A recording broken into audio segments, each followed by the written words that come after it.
Hello everyone, my name is Kelsey and I am an all-school teacher on the all-school platform.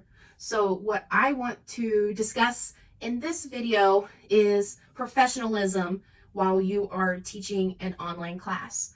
So what does that professionalism look like in an online teaching environment?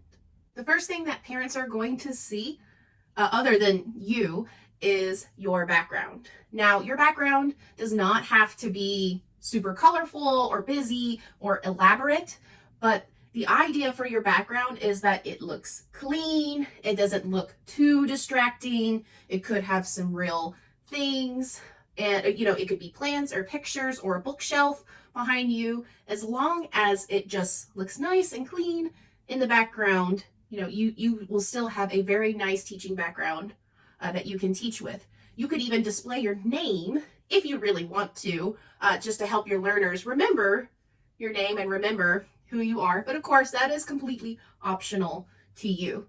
Number 2 is the lighting. So you want to make sure that you have a really, really good light source so that the learners can see you and also see your background and what all you have to offer while you are teaching your classes.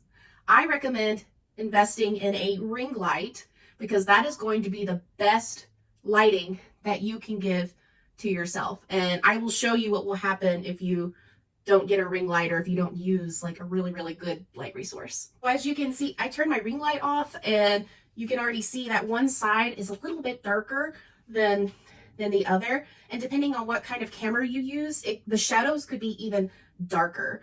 And you don't want to try to see how I'm casting shadows. You don't want to try to cast any shadows while you're teaching. So you really want to make sure that you invest in a really good ring light. Number 3, how you present yourself as an online teacher is also a level of professionalism to take into account. So you don't have to be completely dressed up. You don't have to be like business attire when you teach.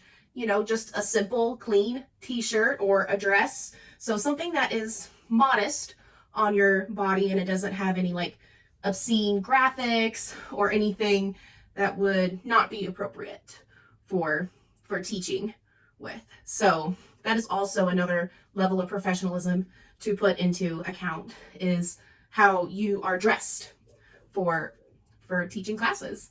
Number 4, your demeanor. So how do you present yourself to your learners? Now, depending on the age level of your learners is going to depend on how you interact with them. So let's say you are teaching younger children. So younger children, it would be more of a bubbly demeanor, like, hello friends, how are you? And so we got that going on. And of course, if you're teaching older children, like you don't want to be like, hey, what's up? So you see what I mean? Like even with older children, you want to be like, hello, welcome to class. How are you today? So you really want to make sure that you are excited to see your learners and excited for teaching the lesson that you have to provide for them. Number 5, please make sure you do come prepared for teaching. So what that looks like depends on what kind of lesson you're teaching. So if your lesson requires slides or props or art supplies, you want to make sure that you have those art supplies or that you have those slides ready to go. And if you are teaching on ClassPod, you want to make sure that there's no technical issues on your end before the class begins. So ideally, you want to try to get on your computer about 10-15 minutes before class so that if there is a technical issue, you can address it before class instead of when it's time to teach your class. Another important thing when setting up your camera on your laptop or on your webcam is the angle of your face. So you want to make sure that the angle of your laptop or your webcam is not too high to where they only see like the top of your forehead or your eyes, and you don't want it to be too low where they just see like your mouth and then your body. You want to make sure that the camera angle is in a perfect frame, like what you see here where they're able to see your face and your shoulders, and that you're still able to move your hands around if you talk with your hands, kind of like me. So you want to make sure that you're within that frame of your camera. Now, that can take some time so you could turn on Zoom, or you could go into a practice room on ClassPod and try to find that right angle to where you are in the frame that you're teaching. And that can vary depending on if you use Zoom or if you use ClassPod.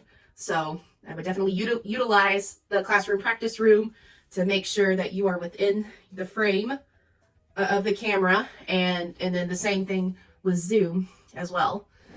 And of course, the professionalism of making sure that you have all the supplies that's needed to teach your class successfully too.